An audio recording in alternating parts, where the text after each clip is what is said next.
عمرے کے دوران ایک وائرل ویڈیو سے مشہور ہونے والے عبدالقادر مری کون ہیں؟ آئیے ان سے جانتے ہیں انہی کی زبانی۔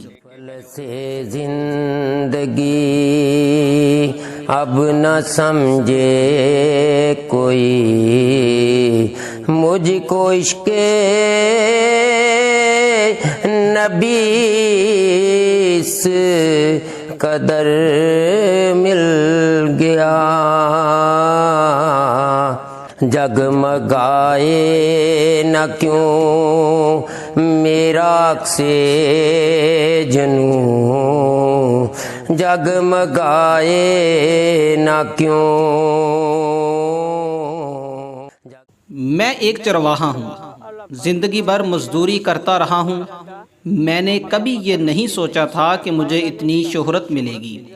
یہ کہنا ہے عبدالقادر مری کا، جن کی حال ہی میں عمرے کی ادائیگی کے دوران ایک ویڈیو سوشل میڈیا پر وائرل ہوتی ہے۔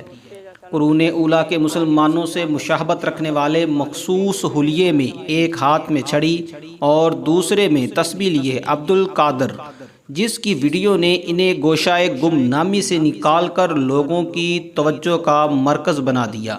وہ مدینہ میں مسجد نبوی میں بنائی گئی چند منٹوں کی ویڈیو تھی۔ 82 سالہ بزرگ کا کہنا تھا کہ اگر مجھے شہرت ملی ہے تو اس میں میرا کوئی کمال نہیں، بلکہ یہ سب کچھ اللہ کے کرم اور ان کے پیغمبر کے روزے پر حاضری کے باعث ممکن ہوا۔ ان کی عمرے کی خواہش تو پوری ہوئی، لیکن اب عبدالقادر کہتے ہیں کہ ان کی دوسری بڑی خواہش حج کا فریضہ ادا کرنے کی ہے، لیکن عمرے کی ادائیگی کے سلسلے میں سعودی عرب پہنچنے کے لیے بھی انہیں کئی جتن کرنا پڑے۔ عبدالقادر مری کا تعلق بلوچستان کے مری قبیلے سے ہے۔ ان کے 5 بیٹے اور 4 بیٹیاں ہیں۔ بلوچستان کے ضلع کوہلو میں پیدا ہونے والے عبدالقادر نے خشک سالی اور غربت سے مجبور ہو کر سن 2000 کے بعد نقل مکانی کی۔ کراچی میں مقیم ان کے نواسے سیف علی نے بتایا کہ کوہلو سے اپنے خاندان کے دیگر افراد کے ہمراہ عبدالقادر مری سندھ کے شہر نواب شاہ چلے گئے، جہاں چند سال کھیتوں میں کام کرنے کے بعد حیدرآباد کے قریب جام شورو منتقل ہو گئے۔ 4-5 سال تک انہوں نے جام شورو میں مزدوری کی، تاہم ان کے مطابق گزارا نہیں ہو رہا تھا، تو انہوں نے کراچی سے متصل بلوچستان کے ضلع حب کا رخ کیا۔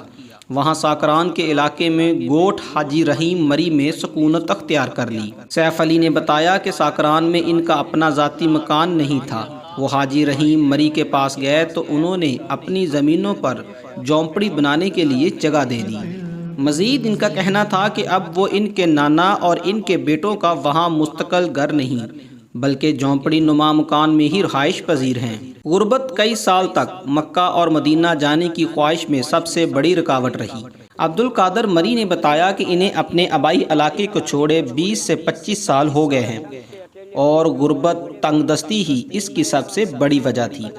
انہوں نے بتایا کہ جب وہ ان کے خاندان کے لوگ ساکران پہنچے تو محنت مزدوری کرتے رہے، کبھی پتھر توڑے، دوسروں کے لیے کھیتوں میں کام کیا اور بکریاں چرائیں۔ عبدالقادر مری کا کہنا تھا کہ اس غربت اور تنگ دستی کی زندگی میں ان کے لیے حج اور عمرہ کرنا ممکن نہیں تھا، لیکن ان کی زندگی کی ایک بڑی خواہش یہی تھی کہ زندگی کے خاتمے سے پہلے وہ ایک مرتبہ مکہ مکرمہ اور مسجد نبوی میں حاضری ضرور دیں گے۔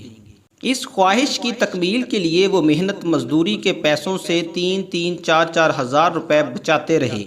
1.5-2 سال قبل اتنے پیسے جمع ہوئے کہ عمرے کے لیے میرا ویزا بھی لگ گیا، لیکن ایک رکاوٹ آنے کے باعث میرے ویزے کی مدت ختم ہو گئی، جس کی وجہ سے اس وقت سعودی عرب جانا ممکن نہیں ہوا۔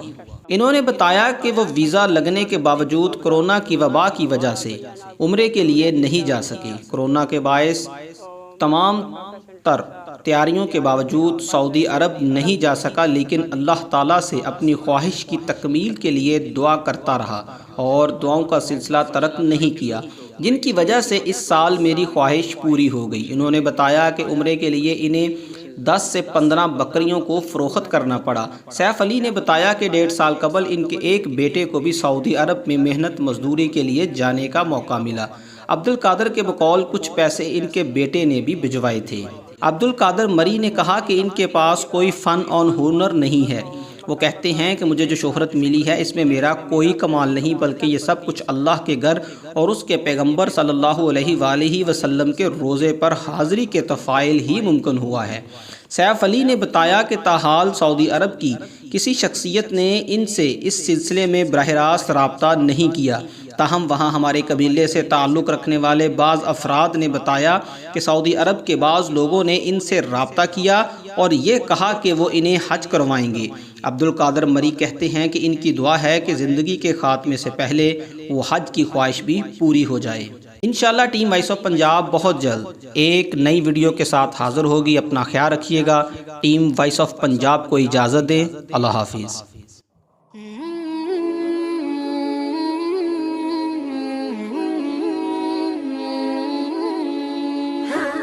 مفلس زندگی اب نہ سمجھے کوئی، مجھ کو عشق نبی اس قدر